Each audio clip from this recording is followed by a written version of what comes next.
Well, hi everyone. Thank you so much for being here today. I am so excited to chat with all of you and talk about, I guess, maybe some of the learnings that I've experienced through kind of like my journey in the modeling and makeup and fashion industry. So, my name is Miles Sexton. I use they them pronouns, and I am from a tiny little farming town in Nova Scotia. It is so small. It is literally under 1,000 people. We have a little pizza shop and a home renovation store, and that is about it. But something really special about my small town is that we grow pumpkins. They are so big that they're like literally the size of your dining room table. And you can see behind me that every October we carve these pumpkins out and we actually race them across a lake at our annual pumpkin regatta. Our pumpkin regatta got quite a bit of hype when we actually had Martha Stewart asked to come attend, which was so exciting. We were really preparing and trying to like make it extra special for her to attend, but unfortunately that was the year that she went to jail, so she didn't make it. So, needless to say, I'm probably the most famous thing to come out of my small town or be in my small town. But I think what's really cool, though, is that it really holds such a special place in my heart. And I'm so grateful to be able to have the opportunity to grow up in like such beautiful nature. And I grew up without TV or internet. Like that's how rural the place was that I lived. But I think as a gender diverse person and growing up, it was a bit hard. I think I didn't really get to see anyone like myself. And I think the older that I got, the more I tried to express my divine femininity, and that's what I just like naturally was attracted to. And unfortunately, like the older that I got, the more that my femininity was really starting to get used as a weapon against me from like my family and the people that were around me.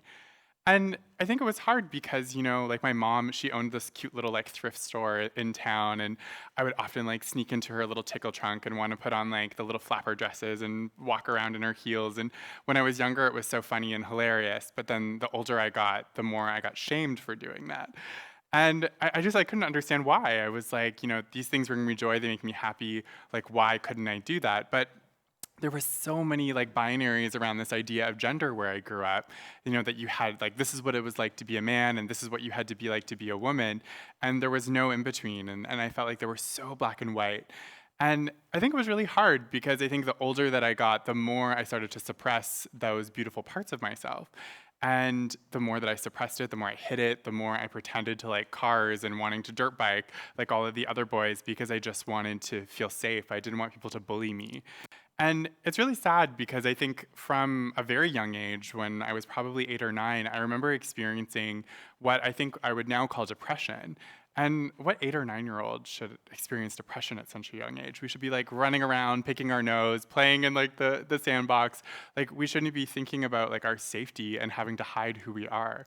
But unfortunately, as like someone who didn't know yet that they were like a gender diverse person, it was really hard because I think my identity often got told to me before I even could understand what that was. I remember being told that I was gay or being told like, "Oh, are you a woman?" And I didn't understand what any of those things meant. Like I didn't know who I was physically attracted to, or what I was physically attracted to, and how I wanted to express myself. I was so confused.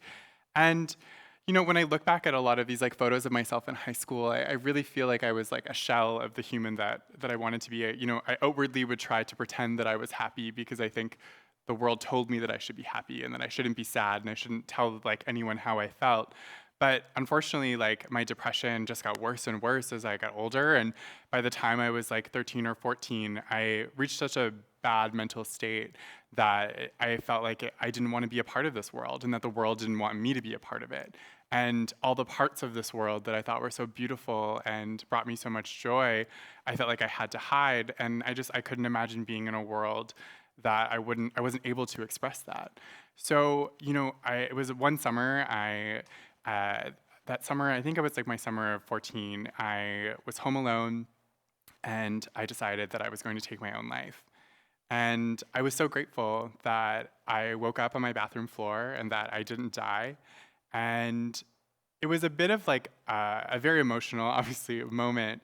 But I think it was really interesting because I instead of like really sitting in, I guess, like the heaviness of that moment, I really found like within myself this new sort of drive and fire. And I was so grateful that I was alive. And I couldn't believe that I spent so much of my life, consumed by the thoughts and opinions of other people, and that I hid all of the beautiful parts of myself to try to conform into this society that I felt like didn't want me to belong in. And, as I'm lying there on my bathroom floor and like really coming back to consciousness, I was like, you know what? I think I need to become the person that I wish I knew existed in the world, because I can't be the only one. I can't be the only like baby Miles that's out there that feels different from everyone else in their little town. So I had a huge transformation for the rest of that summer, and I started like really leaning into the things that brought me joy. So I went out and bought my first pair of skinny jeans, and I remember pulling them on and just like being like, damn, I have good legs. I couldn't believe it. And then I turned around and I was like, oh, I got a little cantaloupe in the back. That's cute. Never saw that before, because I was constantly hiding myself in these oversized baggy clothes. And then I like started dipping into my mother's like makeup bag and started wearing makeup, and I was like, ooh, I love how it like feminized my eyes, and I started growing up my hair and dyeing it fun colors. And all of these things started becoming this like armor to protect me, but also like help me express, I think, this like part of myself that I hid for so many years of my life.